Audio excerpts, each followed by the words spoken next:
Some of the things in nature seem too perfect to question, until you realize that not all of it actually makes sense.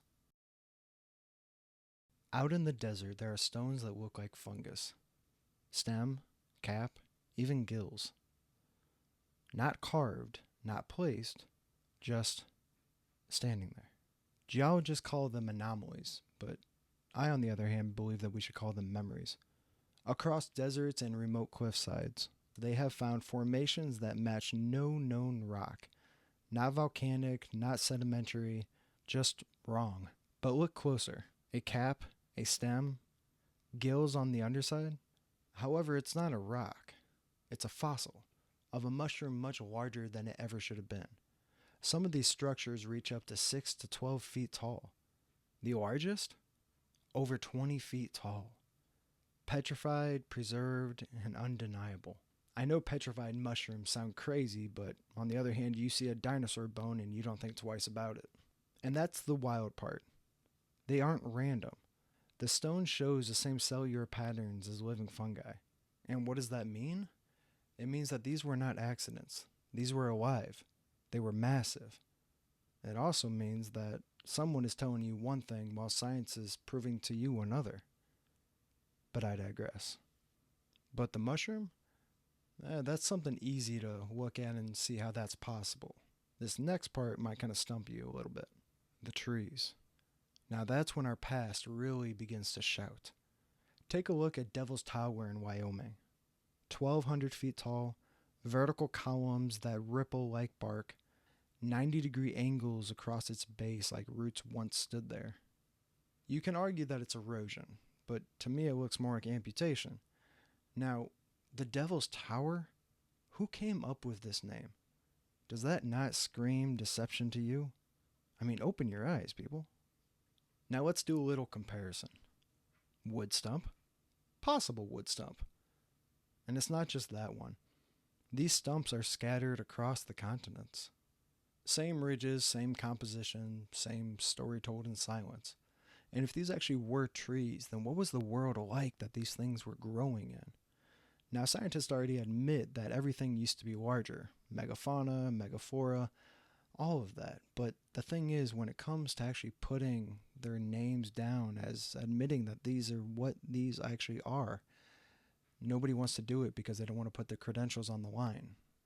Now this one right here, yeah, this one is definitely my favorite. Now watch this clip because the truth will set you free. Or it'll get you locked up, thrown into a mental institution, or having you kick the metaphorical bucket. Here's a piece that's recent, and you see that it looks like fresh wood. Okay? Looks like a fresh piece of wood, but it's not. It's hard as a rock, it's stone. That's what all this is. That's an incredible piece. And there's different grains. You know, these trees are so large. So here's another piece. And I showed you them gaps that you could walk through in between the way the tree breaks down. See this gap right here? These gaps, this isn't broke down enough yet. But most people are gonna understand, but that gap right there would be the equivalent. Let me get down here, just remember that gap. Okay? You might be able to stick a playing card through that gap. So this gap right here is a small one. And they're everywhere. That's one of them small gaps. And there's another small one, and it goes on and on and on. This is the way the fibers are, right here. See? Hold on a second. And you see it's nothing but wood. Well, peel a piece off here. It's just wood. It's so crazy. All this. And then you go right over here. See? This is the fresh stuff. This is what we see. How can you look at a video clip like that and not question things? But yet the ones who do question things are labeled as crazy for not believing exactly what they were told. And then you come across something like this. Momo's wing. A flattened formation, bark-like in texture, and sitting on top, what looks like an axe. A stone blade just lying there. It wasn't found on a pedestal, not in a museum. It was just placed. Almost like somebody just finished chopping down a tree and then just left the tool behind. Now, is that the case? That's up for you to decide. This isn't geology. This was a memory. And if this truly was an axe, then you have to ask yourself, who on the earth was large enough to wield it? So who would cut down a world like that? Fungi connects forests like neural networks, trees communicating across miles. It remembers. And maybe that's the point.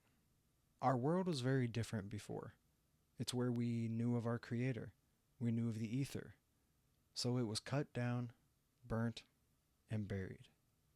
You know, all of our lives we've been told we're just a speck in space, a blip in time. But screw that. If that's the mentality that you want to have and you just want to believe that you're some accident that just happened and you have no meaning, then go ahead. You've already given up. You've lost the battle. But I think for the rest of us, we want to keep searching for the truth. Because you have a reason for being here. You have a purpose for your existence. Maybe you just need to start asking a little bit deeper questions. One of them could be, why do all of these ancient cultures worship a tree? Honestly, just think about it for a moment. Every culture revolves around a tree. Christianity, you have the tree of knowledge. You have the tree of life. Norse, you have Yggdrasil, which connects all 9 realms. In Greek, you have the olive tree of Athena. Egypt with the sycamore tree, and so on. Maybe the garden wasn't mythical. Maybe it was just cut down. And maybe, just maybe, you weren't here to discover a new world. You are here to uncover the old one.